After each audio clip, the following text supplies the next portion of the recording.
मुख्यमंत्री डॉक्टर मोहन यादव की पत्रकार वार्ता। जनता पार्टी मध्य प्रदेश के द्वारा आयोजित इस बेहद महत्वपूर्ण पत्रकार वार्ता में पधारे हुए सभी मूर्धन्य एवं महनीय पत्रकार साथियों का मैं स्वागत करता हूं। आज इस बेहद महत्वपूर्ण पत्रकार वार्ता को संबोधित करने के लिए हम सबके मध्य प्रदेश के यशस्वी, दूरदर्शी और कर्मठ मुख्यमंत्री डॉक्टर मोहन यादव जी उपस्थित हैं। मैं उनका अभिनंदन करता हूं। हमारे कुशल संगठक, हम सबके नेता आदरणीय प्रदेश अध्यक्ष हेमंत खंडेलवाल जी उपस्थित हैं। मैं उनका स्वागत करता हूं। इस अवसर को विशेष बनाने के लिए भारतीय जनता पार्टी की राष्ट्रीय उपाध्यक्ष माननीय श्रीमती रेखा वर्मा जी उपस्थित हैं। मैं उनका भी करबद्ध स्वागत करता हूं।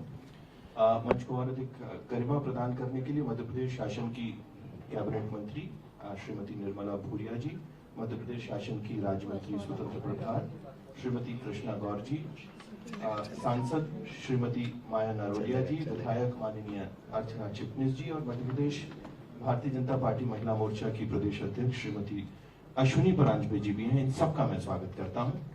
सर्वप्रथम मैं माननीय प्रदेश अध्यक्ष श्री हेमंत खंडेलवाल जी से आग्रह करता हूं, कृपया संबोधन प्रारंभ करें।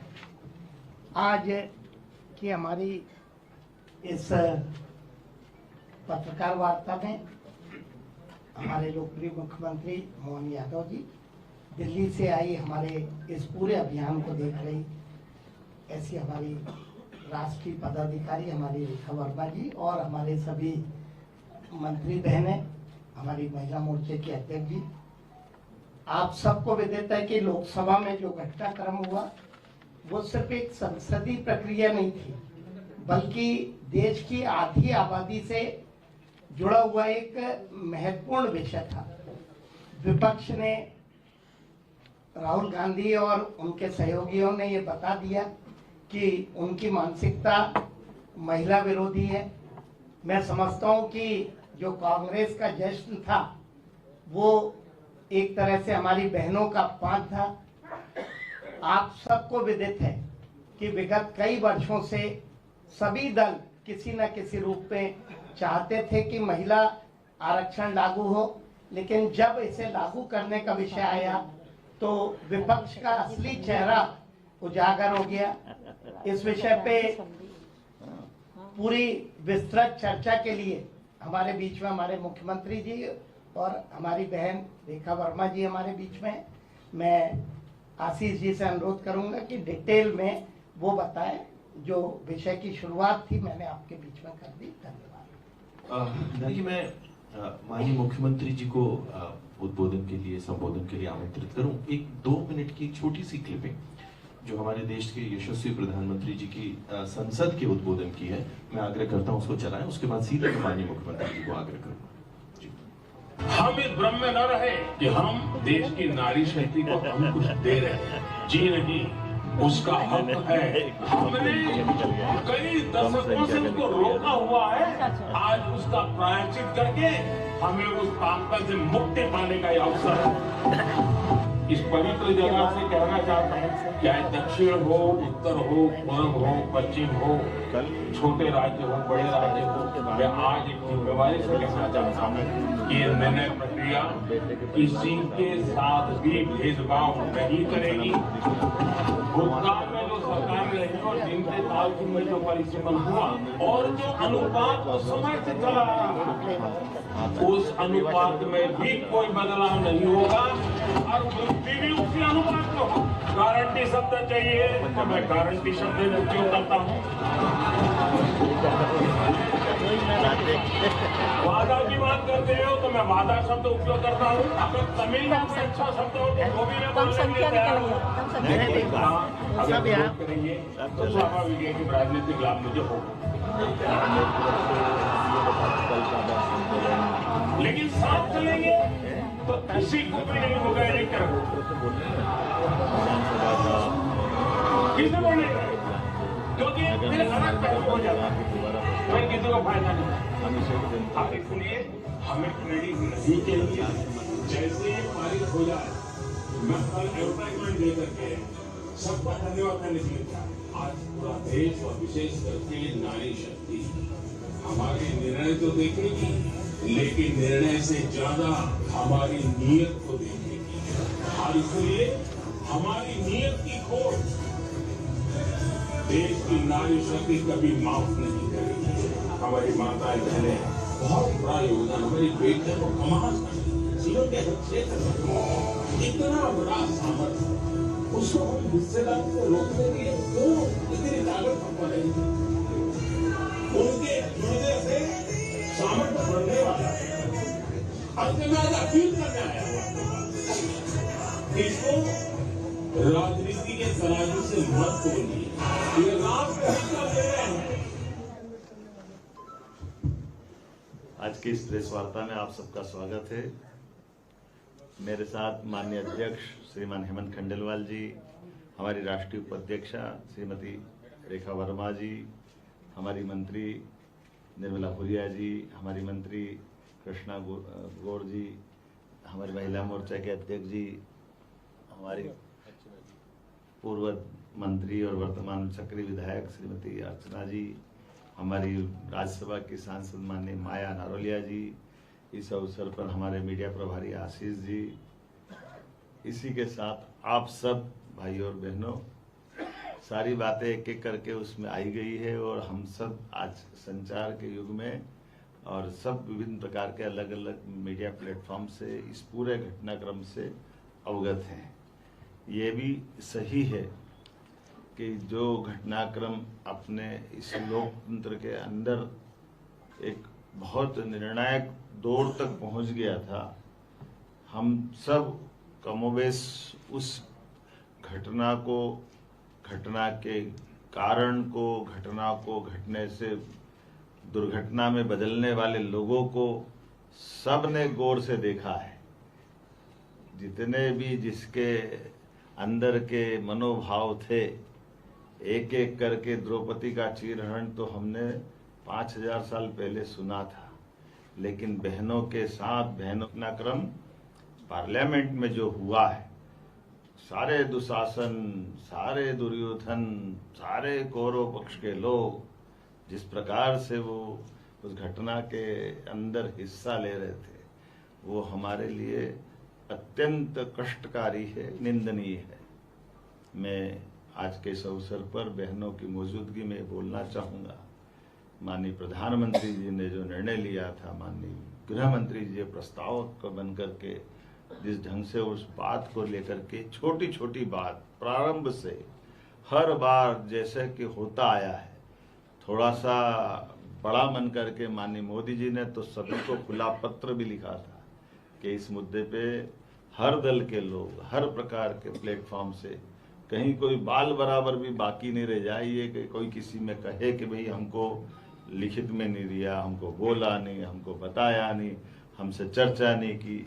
जिस अधिनियम पे 2023 में सबने यूनानिमस होकर के पहले एहसास कराया था कि हाँ, इस महिला आरक्षण के मसले पे हम सब साथ हैं, पलटू राम पलटी खा गए। क्यों? क्योंकि यह अवसर परस्ती का सर्वोच्च उदाहरण पेश कर रहे थे। 23 चुनाव के आप सबका स्वागत है। मेरे साथ माननीय अध्यक्ष श्रीमान हेमंत खंडेलवाल जी, हमारी राष्ट्रीय उपाध्यक्षा श्रीमती रेखा वर्मा जी, हमारी मंत्री निर्मला भूरिया जी, हमारी मंत्री कृष्णा गौर जी, हमारी महिला मोर्चा के अध्यक्ष जी, हमारी पूर्व मंत्री और वर्तमान सक्रिय विधायक श्रीमती अर्चना जी, हमारी राज्यसभा की सांसद माननीय माया नारोलिया जी, इस अवसर पर हमारे मीडिया प्रभारी आशीष जी, इसी के साथ आप सब भाइयों और बहनों, सारी बातें एक एक करके उसमें आई गई है और हम सब आज संचार के युग में और सब विभिन्न प्रकार के अलग अलग मीडिया प्लेटफॉर्म से इस पूरे घटनाक्रम से अवगत हैं। ये भी सही है कि जो घटनाक्रम अपने इस लोकतंत्र के अंदर एक बहुत निर्णायक दौर तक पहुंच गया था, हम सब कमोबेश उस घटना को, घटना के कारण को, घटना को घटने से दुर्घटना में बदलने वाले लोगों को सब ने गौर से देखा है।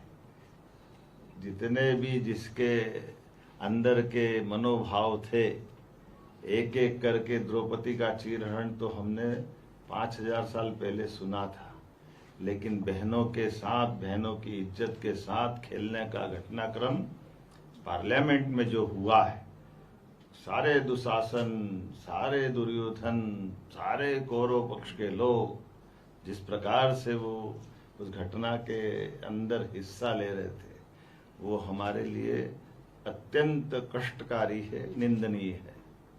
मैं आज के इस अवसर पर बहनों की मौजूदगी में बोलना चाहूँगा, माननीय प्रधानमंत्री जी ने जो निर्णय लिया था, माननीय गृह मंत्री जी प्रस्ताव को बन करके जिस ढंग से उस बात को लेकर के छोटी छोटी बात प्रारंभ से हर बार जैसे कि होता आया है, थोड़ा सा बड़ा मन करके माननीय मोदी जी ने तो सभी को खुला पत्र भी लिखा था कि इस मुद्दे पे हर दल के लोग हर प्रकार के प्लेटफॉर्म से कहीं कोई बाल बराबर भी बाकी नहीं रह जाए, ये कि कोई किसी में कहे कि भाई हमको लिखित में नहीं दिया, हमको बोला नहीं, हमको बताया नहीं, हमसे चर्चा नहीं की। जिस अधिनियम पे 2023 में सबने यूनानिमस होकर के पहले एहसास कराया था कि हाँ, इस महिला आरक्षण के मसले पे हम सब साथ हैं, पलटू राम पलटी खा गए। क्यों?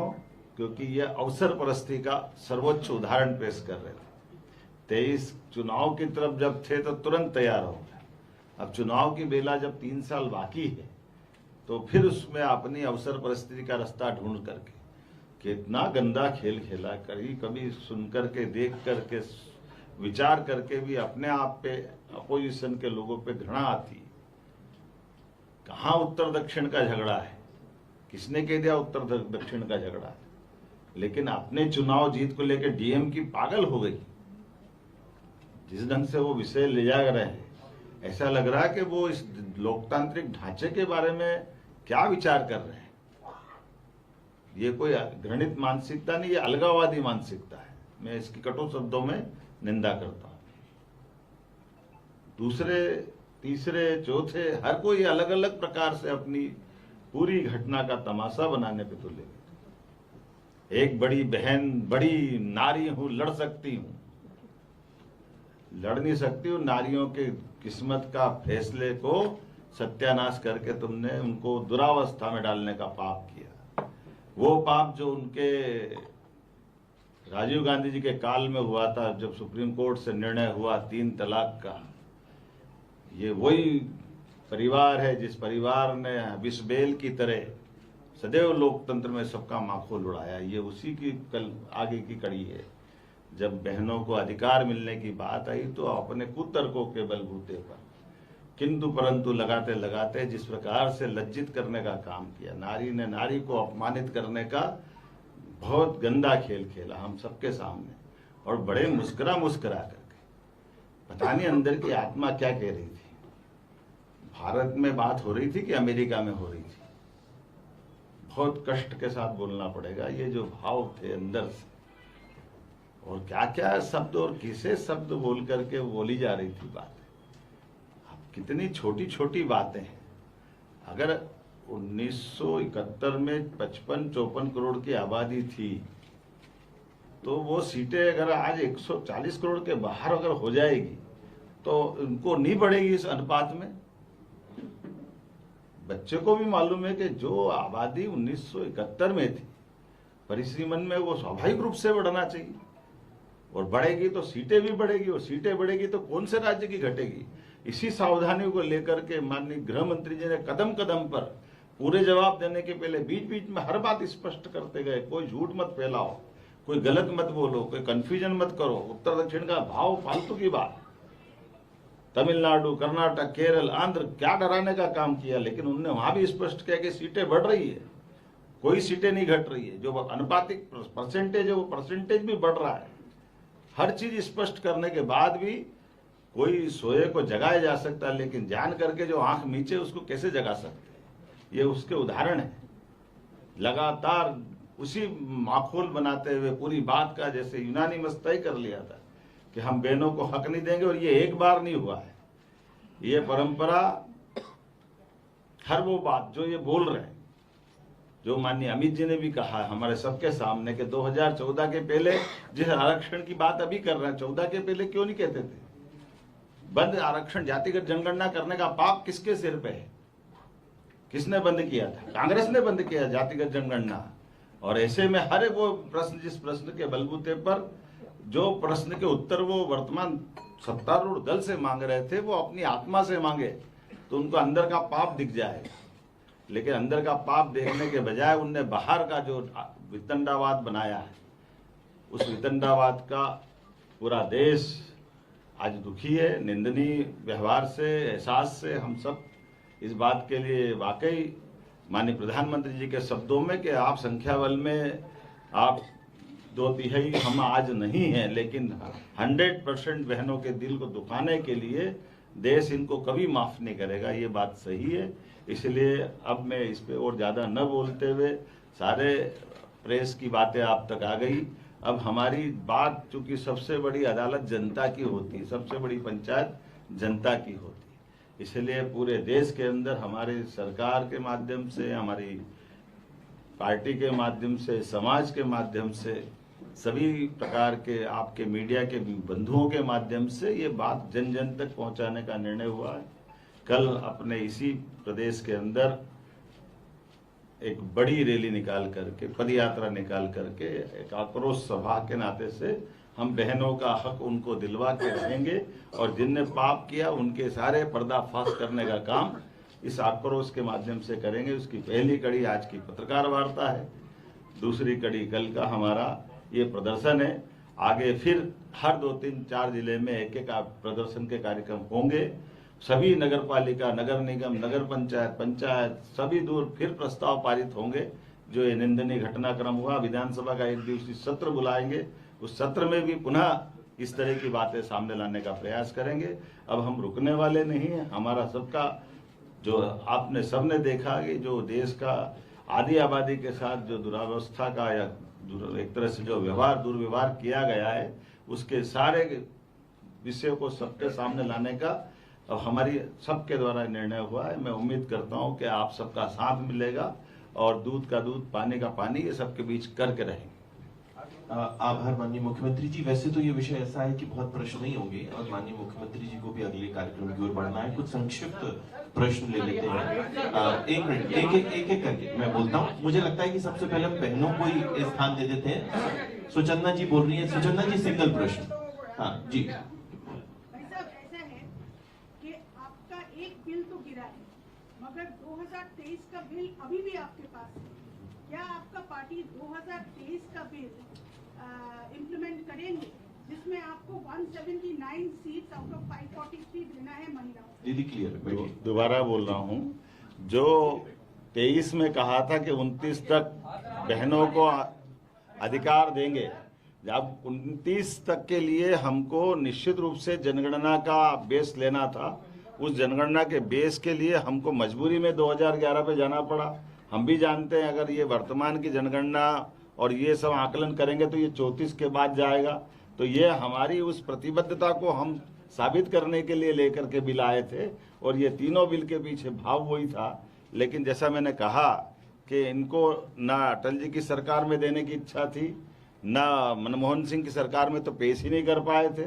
तो ये जो लगातार कांग्रेस का और कांग्रेस के साथियों का जो व्यवहार है, ये व्यवहार सदैव बहनों के विरुद्ध।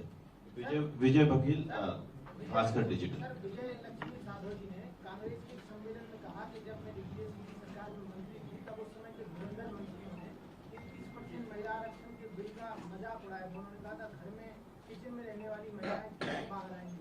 देखो, ये अंदर का सच सामने आता है। हम नहीं बोल रहे तो कांग्रेस की नेत्री बोल रही है, और ये कांग्रेस की बहन वो नहीं बोल रही है। आरिफ मोहम्मद साहब ने राजीव गांधी की सरकार में 3 तलाक के मसले पर सबके सामने ये विषय उठाया था कि ये विषय दुनिया में कई मुस्लिम देशों के अंदर भी 3 तलाक नहीं था, लेकिन राजीव गांधी प्रोग्रेसिव कह रहे थे। उस समय तो कंप्यूटर का युग आया था, पता नहीं क्या क्या बहुत बातें हुई थी, लेकिन तब भी कट्टरपंथियों के आगे झुककर हुए बहनों के साथ जो अन्याय का काम किया था, ये उसी बातों की परतें खोल रही है हमारी कांग्रेस की नेत्री, और इसका जवाब कांग्रेस को देना चाहिए। अनुराधा जी का प्रश्न जी। सर, क्या बिल खारिज होने के बाद जो एनडीए है वो अपनी ही पार्टी में 33% आरक्षण महिलाओं को देगी? आपकी जानकारी के लिए हमारी पार्टी ने जब से विषय उठाया था, हमारे संवैधानिक व्यवस्था में जहाँ भी हमारी पार्टी की व्यवस्था, हम उसमें आरक्षण पे काम करते हैं। मनोज सेन। मनोज। अभी 2 स्थानों का चुनाव है, पश्चिम बंगाल और तमिलनाडु। आप भी पश्चिम बंगाल से लौटे हैं और वहाँ तो महिला नेत्री मुख्यमंत्री रही है टीएमसी की, लेकिन उन्होंने अपने प्रचार का तरीका भी बदला और ऐसा लग रहा है कि वो आपका जो परिसीमन का मुद्दा है उसको उठाकर जनता के बीच, इसको कैसे आप ठीक करें? देखिए, ये शुरू से भ्रम की राजनीति करते हैं और इसीलिए महिला आरक्षण भूल करके परिसीमन की बात ला करके, अगर आरक्षण लगेगा तो 33% लगेगा, तो परिसीमन तो उसके अंदर की अंडरस्टूड बात थी, लेकिन जान करते, जैसे मैंने कहा, इनको महिला आरक्षण देना ही नहीं था, इसलिए इस तरह के भ्रम को खड़ा करके ये बच के भागने का तरीका था। मृगेश सिंह जी। 33% आरक्षण तो लागू कर रहे हैं, क्या मंत्रिमंडल में अधिकारी पदस्थापना के लिए मंत्रिमंडल में 33% महिलाओं को, और जो फील्ड पदस्थापना होती है अधिकारियों में, क्या इसको लागू करेंगे? देखिए, हमारा राज्य एकमात्र राज्य है जिसकी 17 कलेक्टर महिलाएं हैं। ये हमारा राज्य है। जो हमारा ब्लाइंड संभागायुक्त है, लेकिन कोई बात नहीं, दिव्यांग है, हमने उसको मैदानी पोस्टिंग दी, कलेक्टर भी बनाया। हमारे राज्य के 10 से ज्यादा जिले ऐसे हैं जहाँ एसपी भी महिला है, कलेक्टर भी महिला है। हमारा एक संभाग ऐसा है, एसपी, कलेक्टर, संभागायुक्त, जिला पंचायत, जनपद पंचायत सब बहने, और कुछ ही। मुझे लगता है कि इस बहुत धन्यवाद।